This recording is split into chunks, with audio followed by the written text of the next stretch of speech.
Parang na-off ako, Ai de las Alas. Nagbahagi ng advice ang batikang komedyante na si Ai de las Alas sa two-time Olympian gold medalist na si Carlos Yulo at girlfriend nito.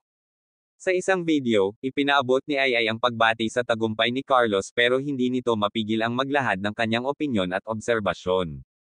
Kasi napanood ko yung parang interview.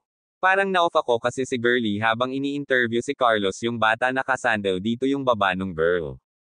Buti na lang bilugan si ate girl, kasi kung ako yun, naku wala, patay sabog yung balikat ni baby boy, buti na lang pabilog siya hindi patulis, pagbibirong pahayag ni Ai. Nagbibiro man sa una, may source yung advice naman si Ai sa kasintahan ni Carlos na si Chloe lalo na pagdating sa mga interviews. Ate girl, dapat pag di ka naman kasama sa interview, dito ka na lang sa side by side ng darling mo.